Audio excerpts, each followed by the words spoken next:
Obrigada. Vamos conversar um pouco, né, sobre a nossa caminhada espiritual, né? Santo Agostinho, ele tem uma comparação, duas que eu vou comentar aqui, que ele coloca, maravilhosa. Ele diz que nós fomos feitos, o projeto de Deus para cada um de nós é algo tão grande, que nós não conseguimos ter dimensão, porque o nosso coração é muito estreito. Então é preciso alargar o nosso coração para que a gente possa compreender o tamanho daquilo que Deus quer para cada um de nós. Nós não temos consciência do que significa o projeto de Deus para a nossa vida. E numa outra comparação ele diz que quando Deus quer te dar mel, encher você de mel. O mel é o símbolo da ternura e da bondade de Deus. Então Ele quer te encher de mel. Mas dentro de nós tem só vinagre. Azedos que somos, irritados que somos. Então nós precisamos tirar o vinagre, lavar, para tirar o sabor, e permitir que se dilate em nós o nosso coração, que é esse vaso que Ele quer encher, para que caiba o mel. Como é que a gente pode fazer isso? Há um caminho que a gente pode viver isso. Porque quando a gente começa a nossa consciência espiritual, a gente procede igual criança. Sabe quando criança dá uma semente de alguma coisa para ela plantar? Então ela corre, planta, faz tudo que a mãe orienta, ou o pai orienta, planta, e no dia seguinte ela levanta e vem correndo para ver se já nasceu, né? Inclusive já deu fruto, flor. Aí chora quando vê o que aconteceu, nada. É a nossa vida espiritual. Nós temos pressa e achamos que na nossa vida espiritual ele é um caminho de mágica. Não é um caminho de mágica. É um caminho de investimento. É um caminho de muita luta pessoal. É um caminho de trabalho conosco. Porque senão a gente não consegue sair do lugar. Então quando nós ouvimos no evangelho de domingo aquele jovem que veio correndo atrás de Jesus e fala com ele: mestre, o que eu faço para conseguir a vida eterna? É tudo que a gente deseja. Porque os mandamentos eu já sei todos, já cumpro. Mas imagina, para nós que estamos no caminho, viver os mandamentos é o óbvio, não é? Não é? É igual hoje quando uma pessoa passa mal do coração e a gente faz só o eletro, não é óbvio? Só que o eletro acrescenta quase nada. É igual quando uma criança tem uma doença genética, a gente faz o cariótipo, é quase nada. De tantas outras coisas que tem para serem feitas. É a mesma coisa na nossa vida espiritual. Os 10 mandamentos já parece que é uma coisa óbvia, que não só conhecemos, mas a gente cumpre. Não é não? Não é? Então, o que mais, Senhor? Como é que eu posso dilatar meu coração? Como é que eu posso trabalhar tudo isso?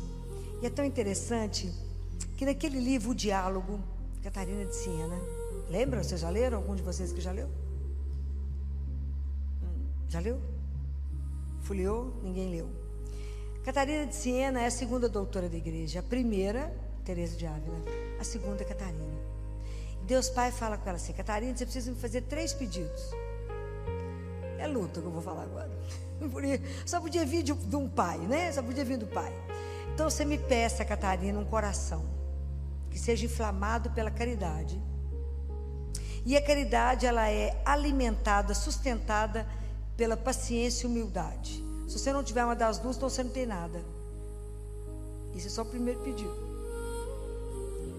Então vocês imaginem que para a gente cultivar as virtudes da paciência, da humildade, há um trabalho conosco. Há um trabalho pessoal do autoconhecimento, que eu preciso entender como é que eu estou azeda, como é que eu estou irritada, como é que eu estou nervosa, como é que a minha paciência é -1, a tolerância é menos que 0. Então, se eu percebo isso em mim, eu preciso ir primeiro confessar, para que Deus possa me lavar do vinagre e me encher do mel. Então, se eu percebo que eu estou ficando muito irritada, muito nervosa, muito brava, vamos procurar um padre e confessar, que não está normal, tá? Não, semana passada eu falei com vocês, a gente precisa, antes de fazer, a gente precisa ser, e o nosso grande desafio é ser filho de Deus. É o grande desafio. Então, o filho de Deus combina com ser irritado, mal-humorado, nervoso. Mas imagina, é muita luta pessoal, porque a gente carrega as questões do pecado original. Então, é igual a criança que já acha que já está tudo pronto o fruto. Não, tem um trabalho constante em mim que eu preciso fazer. E esse trabalho constante é a oração. A única coisa capaz de dilatar o nosso coração é a oração.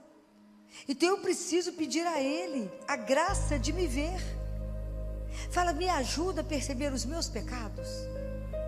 Me ajuda, inclusive, a conhecer os pecados ocultos, igual está escrito lá no Salmo 19. Lá no Salmo 19 está escrito assim no versículo 13. Quem pode discernir os próprios erros? Purifica-me das faltas escondidas. Às vezes a gente não tem consciência nem que está errando, nem que está pecando. Então a gente precisa pedir a Ele. Então a oração, ela é uma arma das mais poderosas que nós temos na mão, para falar, Senhor, como é que eu vou adquirir a virtude da paciência, se isso não for uma graça, não for um dom doado? Como que eu vou adquirir? Como é que eu vou adquirir a consciência da humildade? Humildade é a consciência que eu sou um pó, que eu sou criatura e Ele é o Criador, que tudo que eu não consigo nada se não for a graça de Deus na minha vida. Eu posso entender aonde eu estou do ponto de vista espiritual, mas entender que para me crescer eu preciso da graça de Deus. Nada sem a graça dele. A criança, para entender que a plantinha, para crescer ali, a semente crescer, virar uma árvore, ela precisa de muita coisa. Não tem mágica. Então eu preciso entender que eu preciso ter um querer, que eu preciso ter a consciência, que eu preciso buscar, né? Porque Deus nos criou para nos encher dele. Então Ele coloca em nós um desejo de sempre procurar por Ele. E aonde que Deus nos chama sempre? A rezar. Ele coloca em nós uma saudade dele. E a oração é a forma que a gente tem de falar com Deus. Oi, deixa eu entrar rapidinho na sua tela. Se essa mensagem está falando com o seu coração, aproveita agora para se inscrever no canal Mulheres Católicas, deixar o seu like e compartilhar com alguém especial. Assim você ajuda essa missão a alcançar mais corações. Obrigada por caminhar conosco. Agora, vamos voltar à reflexão.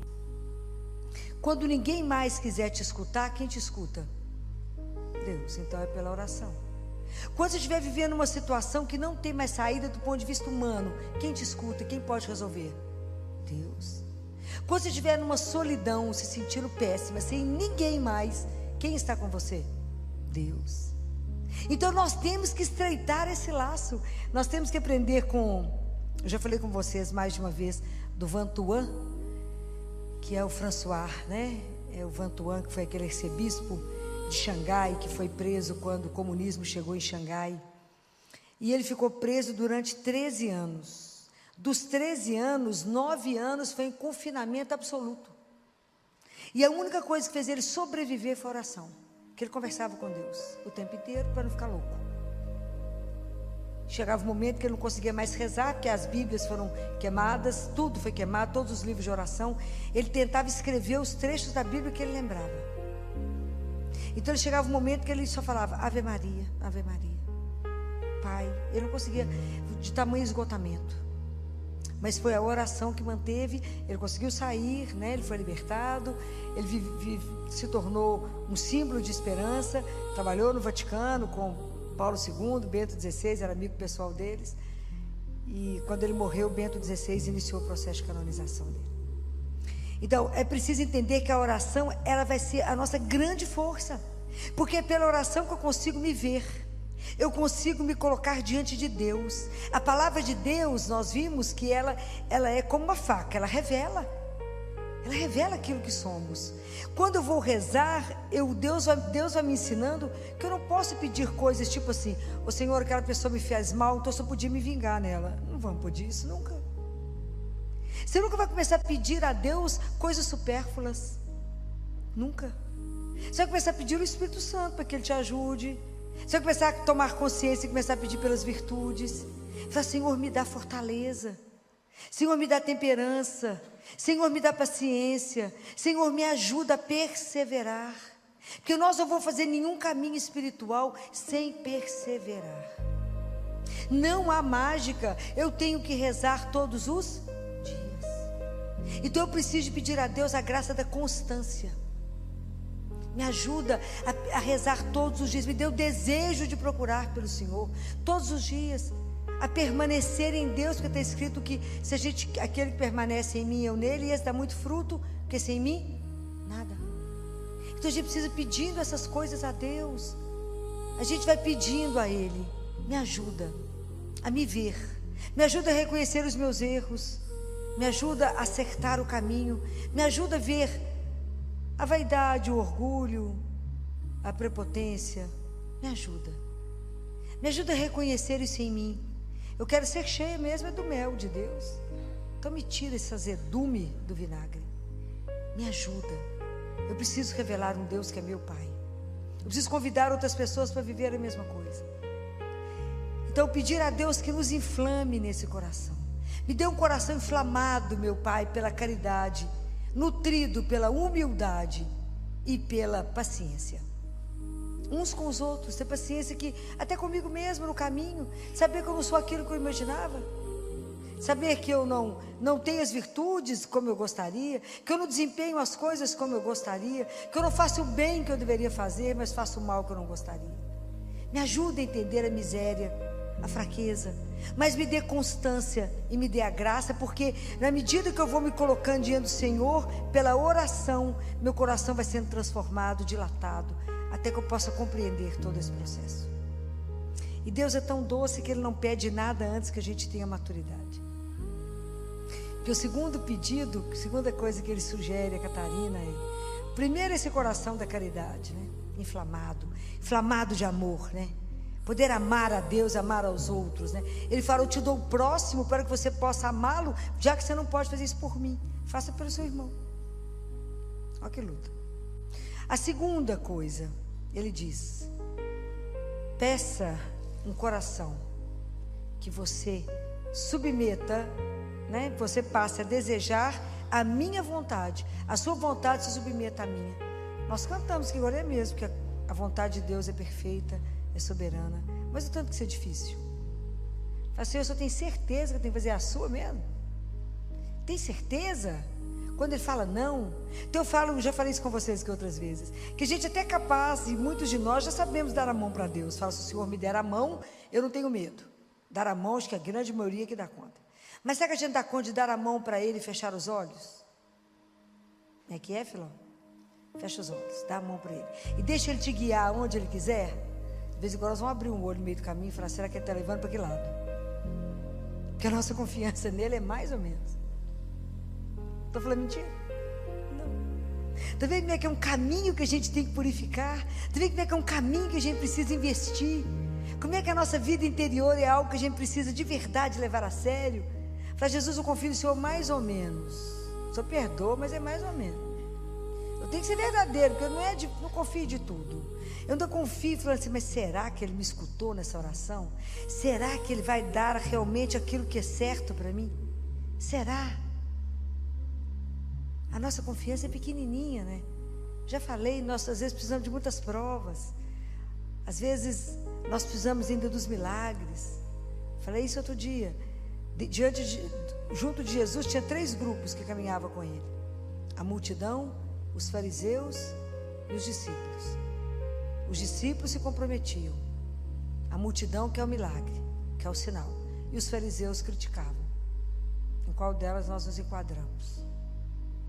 Então é preciso que a gente desperte, que abra a consciência e fale: gente, como é que eu faço Porque se realmente só Deus é bom, só Ele é bom. Jesus falou isso, só Ele é bom, porque Ele nos criou. Ele criou o mundo para nós.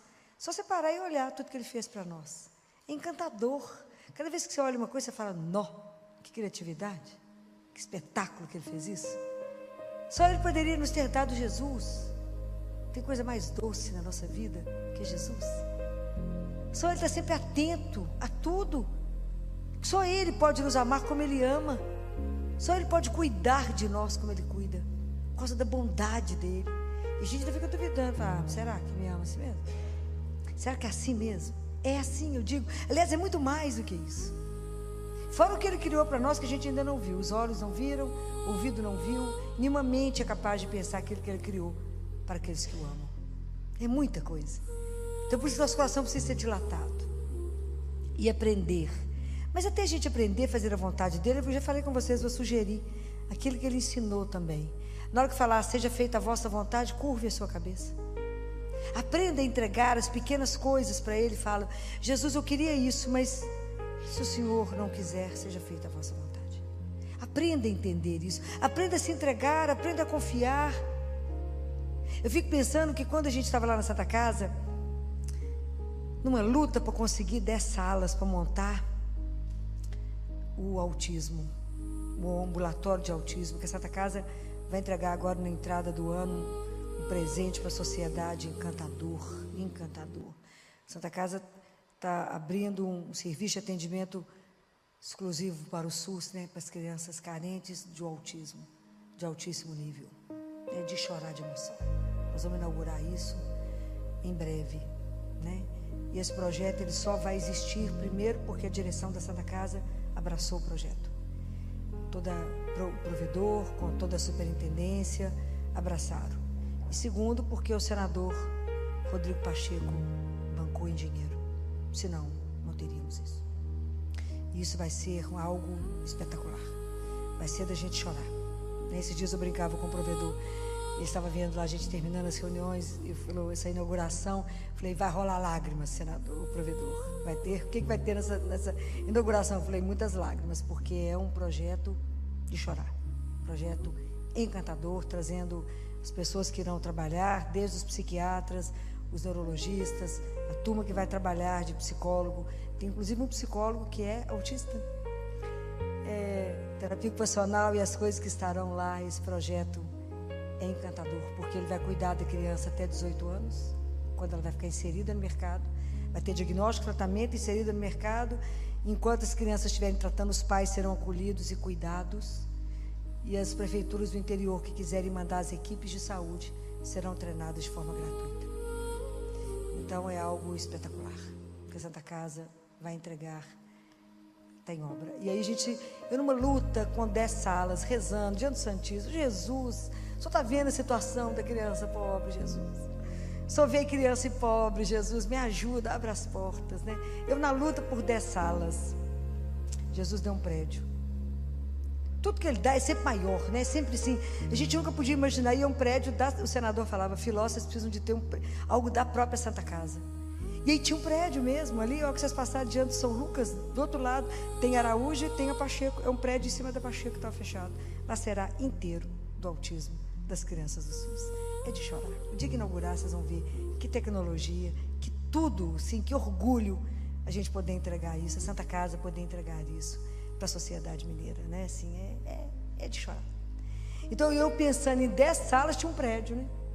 Ele falava, filho, presta atenção, não vai ter as salas, porque tudo fechou para as salas, porque vai ser o prédio. É sempre muito mais. Então, pedir a Ele esse coração que se abandona na vontade dEle. Não vai ser essa coisa pequenininha, vai ser uma coisa grande. Porque sempre que vocês contarem com o menino Jesus, vocês verão que tudo do menino Jesus é na abundância. Então não é pequenininho não é 10 salas não, minha filha, eu vou te dar um prédio inteiro. E o terceiro pedido que Deus Pai fala para Catarina, esse é o mais difícil, é o que Jesus fala para o jovem. Esse jovem que não tem nome, né? Por isso é cada um de nós, né? É cada um de nós que chega diante dele, e que eu fico pensando no olhar dele de doçura, pensando, tadinha, ainda está na infância mesmo, né? Está lá na infância espiritual, caminhou nada. E ele fala com ela, ele fala com ele, só uma coisa te falta: vende suas coisas, Jesus está mandando você ficar pobre de marredeci? Não. Use tudo que você tem. Permita ter. Se Deus te abasteceu, te deu muita riqueza, use a favor daqueles que não têm. Faça o bem. Faça. Não, as coisas nos pertencem. É sua. O bem, a sua riqueza não pode te possuir. É você que a possui. É diferente. A nossa força, a nossa segurança não está nos bens que temos, mas no grande tesouro que nós temos na vida, que é Jesus. Esse é o grande tesouro. Quem tem Ele tem tudo. E aí ele fala, Deus Pai fala para Catarina: Catarina, peça um coração. Agora segura, essa é dura. Livre de todo apego emocional e material. Que seu único apego seja a mim, Senhor teu Deus. Simples, né? Fácil. Isso que eu falei com vocês. O livro da Catarina, você lê e medita um ano, uma frase, você medita um ano. Porque foi diretamente Deus Pai ensinando. Mas a gente precisa pedir a graça. Fala, Senhor, me dá a graça. Esse desapego não significa não amar ninguém mais não, gente. Claro que a gente continua aqui nas relações de amor, mas saber que Ele é o nosso amor maior, que Ele é o Senhor, ter a consciência que se eu tenho Ele, eu tenho tudo, que Ele é o nosso tesouro, que quando faltar tudo na nossa vida, e às vezes a gente tem um problema financeiro e perder financeiramente, perder a saúde, perder a beleza, estiver numa cama, quem fica com você? Deus, e somente Ele.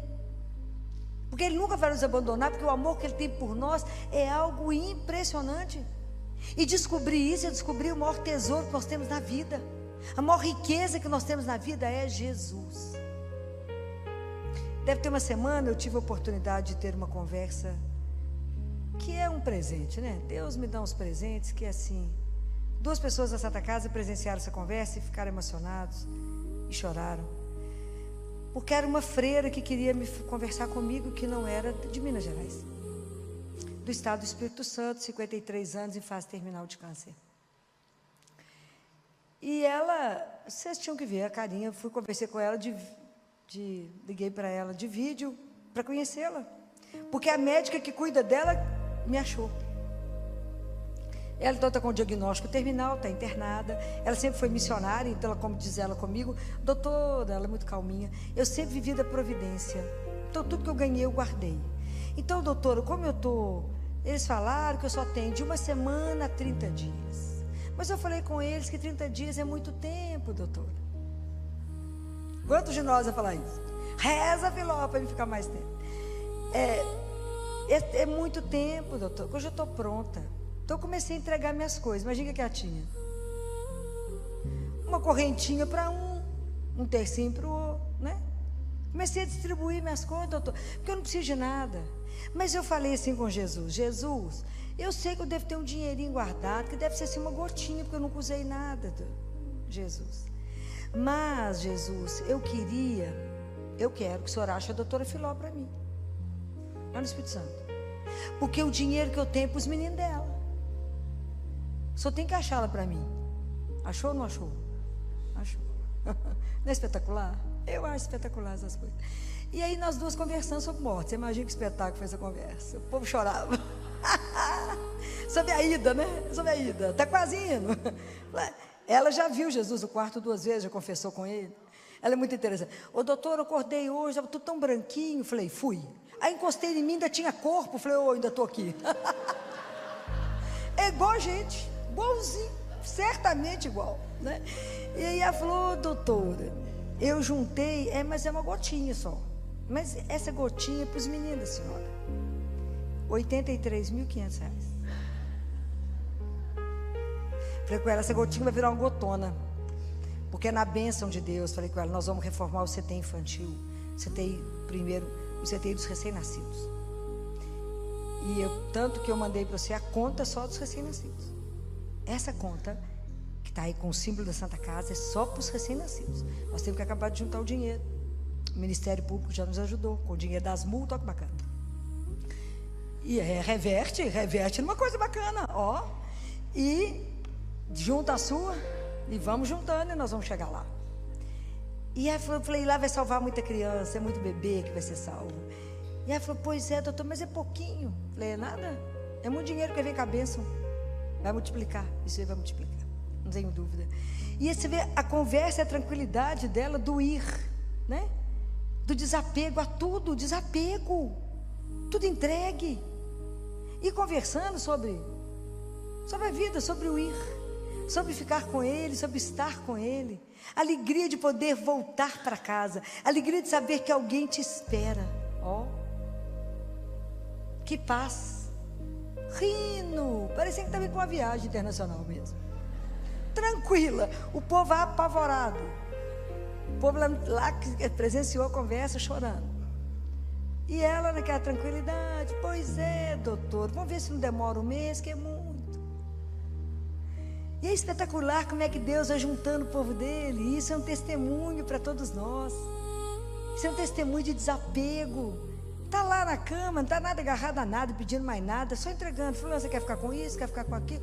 Com o pouco. O cara falou, só vivi como missionária. Era ela, mais 3 freiras, junto com o sacerdote. O sacerdote morreu, entregou as freiras para uma médica tomar conta. E essa médica conseguiu meu telefone, me ligou e nós fizemos essa ponte. Isso é espetacular como é que o povo de Deus vai se juntando, né? E aí conseguindo trazer para vocês esse testemunho. Hoje o que nós temos que desapegar? Qual é o laço que eu tenho que soltar para ser de Deus? Aonde que eu consigo ser dele, inteira dele? Aonde estão os nós que eu não consigo soltar? Fala, não, Jesus, espera só mais um pouquinho. Aonde que eu não consigo dizer a Ele, Senhor, eu quero, segue-me, quero segui-lo, segue-me. A tônica desse evangelho é, segue-me. Fala, não, deixa eu fazer uns negocinhos antes. Segue-me, se entrega, deixa eu te conduzir, deixa eu te alargar aqui para você poder entender o projeto. Deixa eu te dar as virtudes que são necessárias para que você seja meu discípulo. Para que você possa viver a vida que eu trouxe para você em abundância, para que você possa usufruir da alegria de ser meu filho. Isso é uma coisa extraordinária. Você imagina que Deus é tão bom, que nos permitiu ser filho. É uma coisa escandalosa, porque se a gente é filho e herdeiro, então a morte não tem mais poder sobre nós. É escândalo isso é um escândalo de amor. Então, por que ficar cabisbaixo, achar tudo difícil? Não, nós temos que de verdade amadurecer a nossa fé, de verdade se colocar diante dele na oração, se rasgar diante dele e falar, me ajuda a ver minhas misérias, mas vê e transforme elas, porque eu quero falar com o Senhor, eu quero te seguir, Jesus. Mas o Senhor sabe onde é que eu estou, meu filho? Estou lá na infância espiritual, tomando leitinho ainda, dou conta de nenhuma coisa mais sólida. Me ajuda de verdade a caminhar, porque eu quero pertencer a você. Eu quero de verdade que na minha vida se cumpra o seu projeto de amor. E eu digo para vocês, não tenha medo de Deus. Não tenhais medo. Escancar o seu coração a Ele. Não tenha medo de se entregar. O que nós temos? Aonde pode estar a nossa segurança? Nós somos frágeis demais. A nossa fragilidade é absurda. Um tombo te tira do sério. Quanta coisa nos impede. Não tenhais medo de ter a vida revirada do avesso.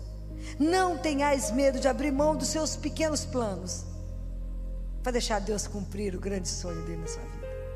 Não ponha limite na ação de Deus na sua vida. Não ponha limite na misericórdia. Deus é Deus. Não há nada impossível. Pensa que eu queria 10 salas e me deu o prédio. Deus é Deus. E quando Ele quer alguma coisa, quem pode cercá-lo? Ninguém. Se as coisas estiverem de acordo com o que Ele quer, Ele cumpre. Não passe pela vida ao largo da sua vida verdadeira. Não passe. Não permita descobrir isso quando o tempo é curto. Deus tem pressa. Que a sua vida, que você perceba que a sua vida é bem-aventurada. Deus tem pressa. Que você entenda que nasceu para ser feliz. Deus tem pressa de que você entenda que não fomos feitos para a dor, mas para o amor. Não tenhais medo. Escancarem o seu coração ao Senhor. E peça a Nossa Senhora, né? A rainha das virtudes, né? que interceda por cada um de nós nessa noite. Que peça a Deus, ela sabe o que a gente precisa, nem a gente sabe, mas é porque ela é mãe. Então ela olha para nós e fala, não, essa aqui já conseguiu isso, aqui conseguiu aquilo.